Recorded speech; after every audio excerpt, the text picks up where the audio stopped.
called me Toozer the Bruiser. You're listening to the We Live Missions podcast, where we encourage and inspire students to go, give, pray, and welcome every day in response to the Great Commission. In this episode, we discuss how every student can welcome, featuring an interview with Cameraon Cavalliere from Oklahoma State University. Hey, what's up? Welcome back to the We Live Missions podcast. We are in episode 9. Nueve. My name is Nathan. I'm Cara Berry. Mark Martin. Andy Estrella. And we are on the penultimate episode for season 1. Okay. Can you believe it? Wait, hold up. Penultimate. What does that mean? That just means the next to last episode. Next to last. You bank that word. You're like, oh, Yeah, no. he's in there too. I've been planning on that Been all ready day. for Yeah, it since the beginning. That was, you woke up 2 a.m. and Yes. thought of that penultimate. This is Those true. fancy words to use. Good. on the Yeah, podcast. Hey, that's an what I was inky saying. move right there. Our national director, E. Scott Martin, says, "He who commands the language commands the argument." Oh. And I'm not sure what we're arguing about, but No. I'm going to win. Not in the Throwing streets, out bro. In the penultimate. streets, whoever's the loudest. That's true on this podcast for sure, man. Yeah, so next week will actually be our last episode for season 1, episode 10. I know, it'll be our summer send-off, though. It's going to be super fun. So today's episode is about how we welcome. Nice. We talked about why we go, give, pray, welcome, and we've started to interview students now on the how, which has been fun. And what's been the reaction on the street, Eminem? Man, I love it, hearing feedback, hearing encouragement. Some of my friends, some of the people around the Chi Alpha community here in Missouri State. It's just so encouraging for us to hear people be encouraged by, what God's been doing through us, through Chi Alpha as a movement, and how we can live missions where we're at. Yeah, we've had some students share it on their Instagram feeds, on their Facebook, and then we've even announced it in our large groups. And I have even had internationals come up to me, Christian so good. internationals, say that this has influenced me and this has been a great way to just really grow in my faith. So that's awesome. it's a testimony for what the Lord is doing here. Yeah, it's cool for somebody to know like a fact about you. They're like, True. oh, this is funny, this and this. And I was like, oh, how'd you do that? They're like, oh, listen to the podcast. Yeah, And you're like, no, oh. I've had multiple people ask me, "Is the cow still alive? How's the cow doing?" We ate that cow a long time ago. Bro, she it's was gone. good. That cow is Hamburger. sold. Yeah, poor Ruby. Marcus's family is seriously into this cow stuff. Like, I was a True. little delayed getting to the recording today because I had to go help get a trailer hitch That's right. with your dad because he was hauling some cow later tonight or something. He or some is. We're freezers. hauling a butchered cow. Yeah. We just had one taken. 1,500 pounds of meat. 1,500 Yeah. pounds. All the vegetarians, Oh, close your ears. Sorry. Red It Angus, happens. best Angus beef. Dude. If you're looking for a cow, hit me up. Have me over. So we want to get to know you a little bit better, Marcus. We've got a couple of questions. If you could only eat one meal, speaking of, for the rest of your life, what would it be? This is a difficult question because I'm not a very diverse eater, so I kind of stick to my guns.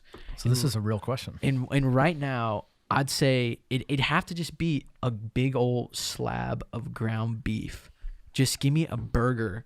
Mm-hmm. Give me some red Angus meat ready to go every day. What's on this burger? I'm a plain kind of guy. I'm talking about we just got a bun, we just got cheese, and we just got meat, But and I'm good. You saying you just want a kid's meal? That's Right you now. know, Some Andy. That fries is what with I'm saying. No shame, baby. Burger, no shame. no cheese? You putting No, I cheese on? just said cheese. I would go pepper jack cheese. Oh, thank wow. you. Spice it Wow. up. Got to get your vegetables in right there. This That's guy is definitely- The little adventurous. specks. The little specks of That's definitely not a Jalapeno, yeah. vegetable. Wow, he's out there. Pepper jack cheese, man. You need to hold that back. Man, dude, I'm getting hungry right now. just talking Marcus, about it. That's so Marky good. Mark, the golden child.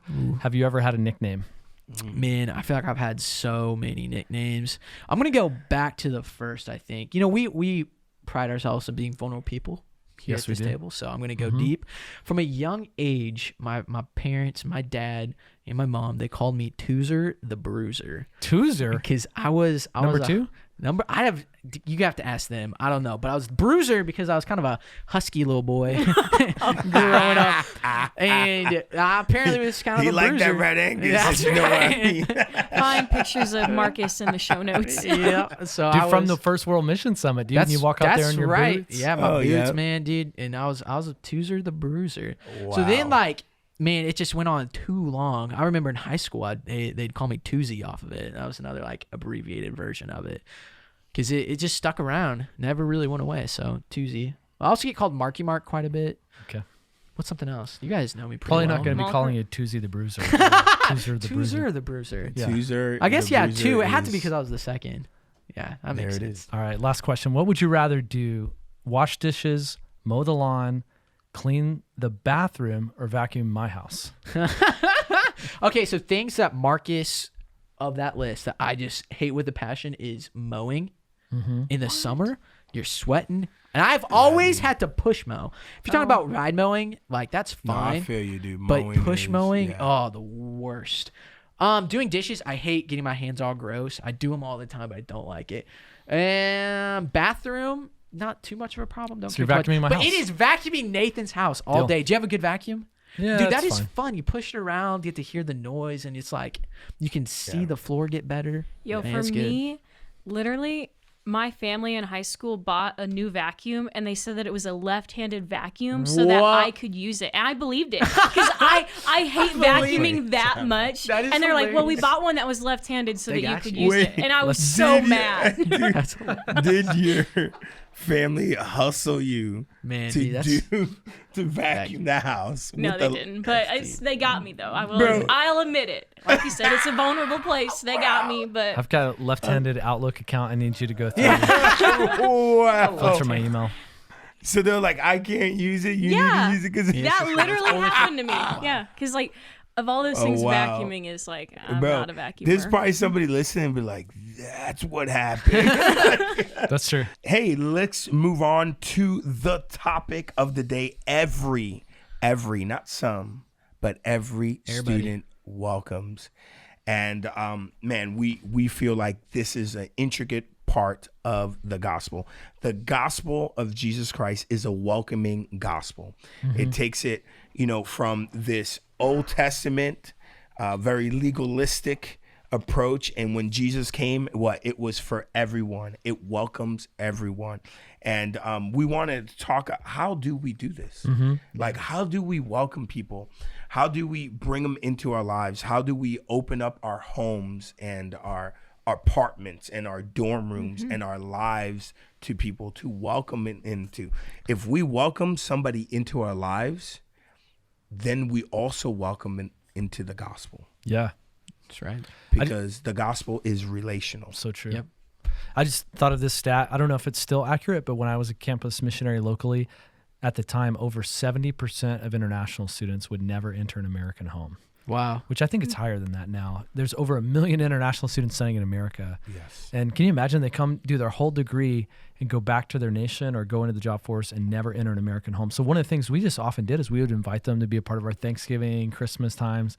It was always super fun and challenging and rewarding. Yeah, I know for me, like I have taken that stat so personally in the last couple years of like welcoming internationals into my home. I want my home to be a place that's brimming with culture, brimming with experience. And so even in February, this last February, we had a girls' Valentine's Day party for all the international girls to come. And we had girls from China, from Nicaragua, from just like every corner of the world there, coming together and hanging out and doing what you would do with your friends, because we're our friends. We've created a community, we've created that relationship. And really, truly, some of those girls, most of those girls, it was their first time being in an American's home. And how awesome is it for us as Christians to have that opportunity to impact the nations, to love our friends well? True. I think that's a big word. Guys, I think about what Andy says a lot about how if we really take a step back, look at our schedules and see all the opportunities that we have to bring people in and take like a hard look at kind of our natural routines that are open for people that, like, I personally a lot close off. When I started to kind of apply that principle to my life, it's like, oh my goodness, there's so many moments that I can welcome people in, that I can open the door, bring them into my house, bring them into just the daily routines. Because for us Americans, coming over to someone's house might not be that big of a deal.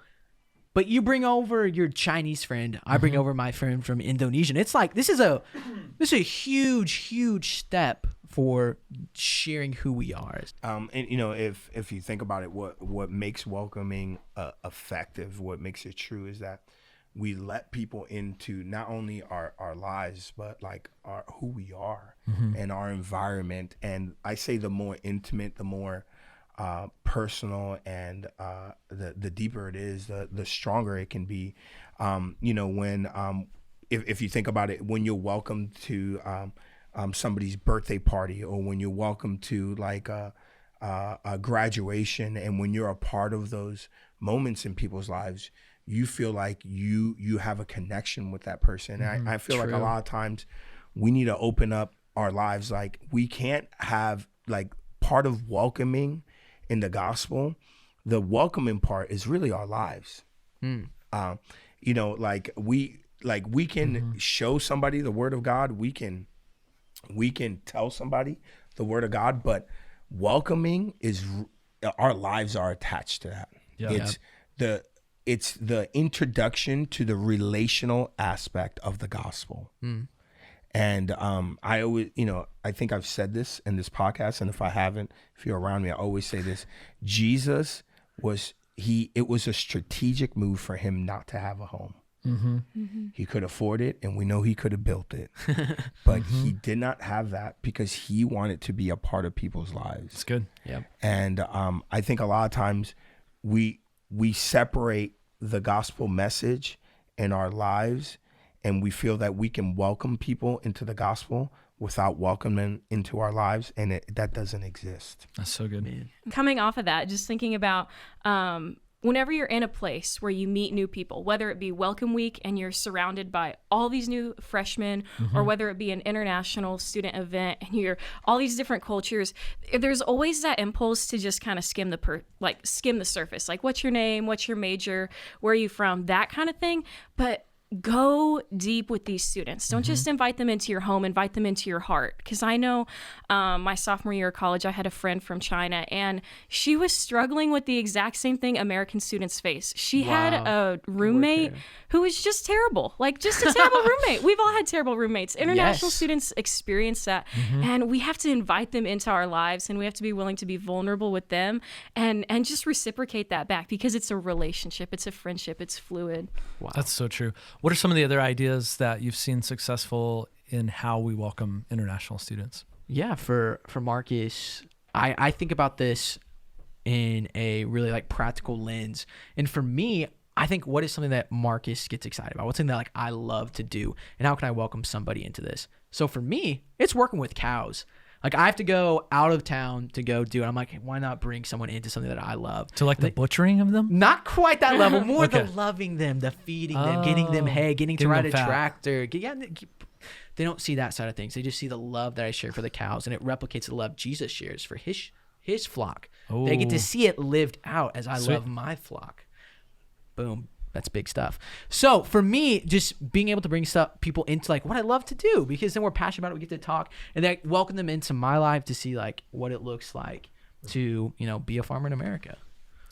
And I think food is an awesome entry point too. I mean, you know, I know that I'm always taking the cows to the food place, but that's right. Man, there's some amazing food out there that I had never experienced anything like it before I was welcome into international students' homes. I mean, I remember the first time I had like legit like hot South Indian Hyderabad biryani. I'll never forget it. And you know, other cultures that I got to experience, and they love the privilege of welcoming you in to experience their culture. And you know, if you really think about it, not only do you want to welcome people in, but are you available to be welcomed? Mm-hmm. And are you looking for opportunities? And you know, I have a story for this. I remember one time I was hanging out with 2 international students from China, awesome guys, and we were just talking, and I drop them off at their apartment, and they looked at me and they're like, you want to come up? And I was asking questions about where they live and stuff. So I almost assumed that I was approaching. I was like, oh, I think they're just inviting me because I maybe said some things that alluded towards this. But I was like, yeah, I just said yes. I went up there. They showed me their apartment, and I sit down, and they're like, oh, you want something to eat? And I was like, yeah, sure. And they cooked something just for me. Sure. Wow. So I realized they cooked this whole meal, and I sat down, and the meal was just none of them. They didn't eat. They just want to watch you eat. Yeah. And at that moment, I was like, man, I kind of had the feeling like I I kind of intruded, and was kind of working through those feelings. But like a few years later, they just shared their testimony. They got really involved in our ministry, received Jesus. It was just an incredible testimony, and they're sharing their testimony.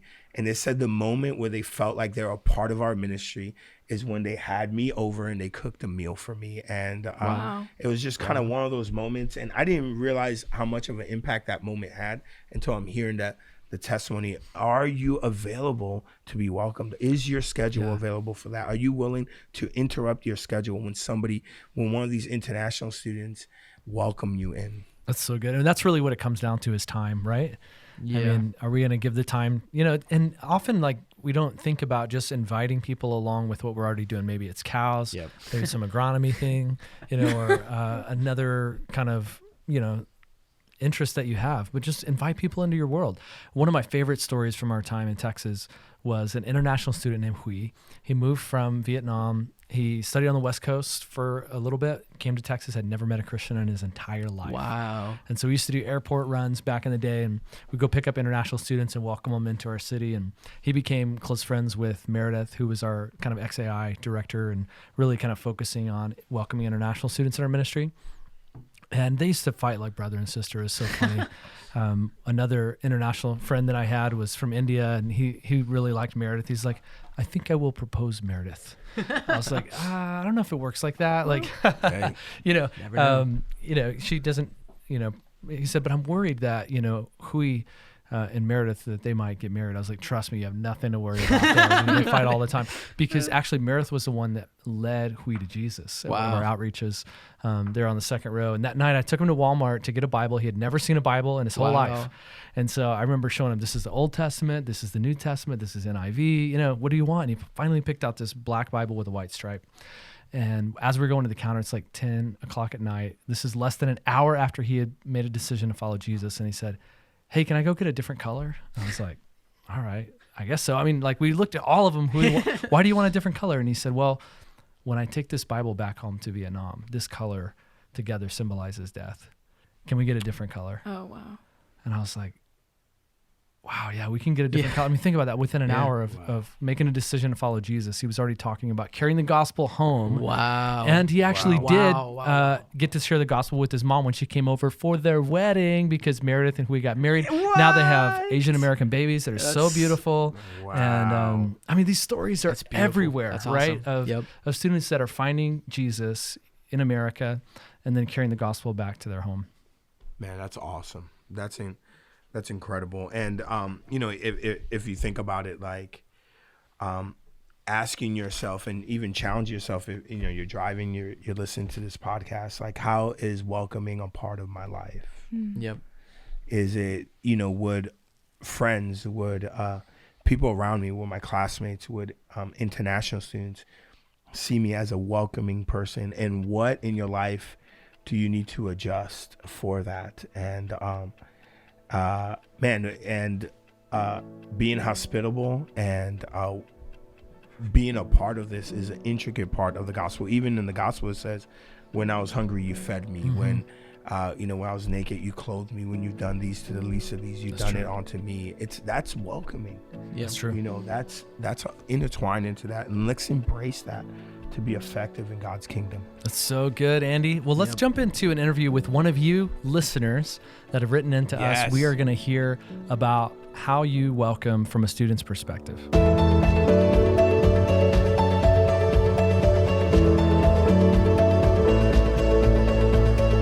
Hi, I'm Cam.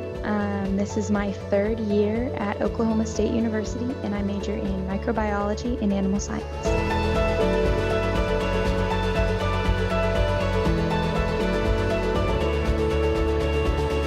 My small group leader connected with this international student from Estonia and started bringing her around to all of our small group hangouts and things like that. And she started encouraging me and the girl from Estonia to hang out as well. So we started hanging out, realizing that I needed a reason to go to Walmart and she didn't have a car. So we just started going together, and that really became the foundation of our friendship. We actually lived in the same building, so we did laundry together every week. And that just really, really built up a friendship between the two of us.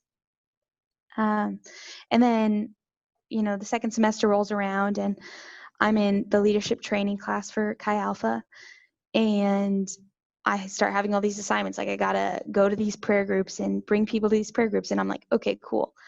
Well, the one that I wanted to go to was at 8 a.m. on Monday morning because I'm weird and a morning person.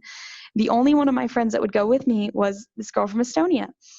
And so I brought her with me, and she's not a believer yet, but I brought her with me, and she didn't pray with us, but she sat there and she had her head down like the rest of us, and just kind of listened. And then afterward, it was still 9 a.m. So we went, got some coffee at the little coffee shop in the library. And I was like, well, so what'd you think? And she was like, well, I've come to TNL before. And she's like, but it was really different in that prayer meeting. I'd never been around just like an atmosphere of prayer before.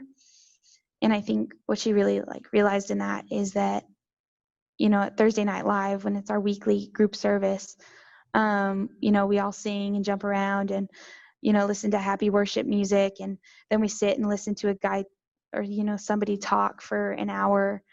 But I think being in the prayer group with us, she realized that we all had a real personal connection with Jesus. And it wasn't just something that we did because our parents did it or because it was American, but it was something that we really cared about, and we really have a relationship with Jesus. What really affected me was basically really when she left. I noticed how, I didn't get enough time with her really, because she wasn't a believer yet, and she's still not, but it just showed me how important that time that we did spend together was. And now when I have the opportunity to spend time like that with international students, I really should take it, and I should be as intentional about it as I can, because one day they're going to leave and go back to a place where they don't have any Christians or anybody who looks like Jesus around them. That makes it extremely God just showed me through that how important it is to be intentional with your time. And also around that time, Eli Stewart came to our campus. He's the campus pastor down at Texas A&M.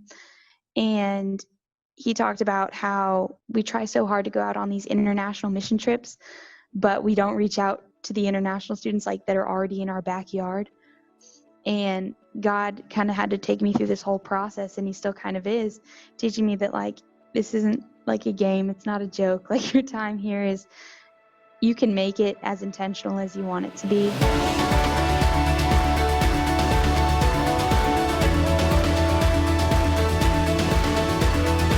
I love being able to hear from our listeners and actually from a That's right. student's perspective, what it looks like to go, give, pray. And of course, today, welcome every day. Students, hearing from you is powerful. Please keep We sending love us your it. feedback. We love it. And we're going to shift to a game. Game time. It's game time. All right, guys. Here we go. Game times. Of course, we're talking about how every student welcomes. So we're going to be talking about how some countries introduce each other or welcome people. And is it true, or is it from the mind of Andy Estrella? Is it coming from my mind, or is it actually true? So here we go. Are you guys ready? True or false, Kara? Yes, True or it's false? true or false. Yes. True or false? All right, True here we or go. Andy? All right. In the true. Philippines, traveling and visiting, when a younger person meets an elderly person, okay, that younger person grabs the right hand of the elderly person and they take their knuckles and rest it on the forehead of the elderly person. Is this true or is it false? I'm going to go Is with... this made up or is it false? I'm going to go with Andy. Andy's, yeah. Well, You to had me give- up until the knuckles thing. To give me some insight, Marcus and I actually just practiced It's this true, in I just studio. did it. So I'll say true. Yeah, 'cause that it felt realistic. It's got It felt- to be true. It's false. Man, All right. I want this to Okay. be It's- part of it's my partially customs true. now. All right, here it goes. Okay, Nathan says it's false. Marcus and Cara Bear says it's true. And the answer is true.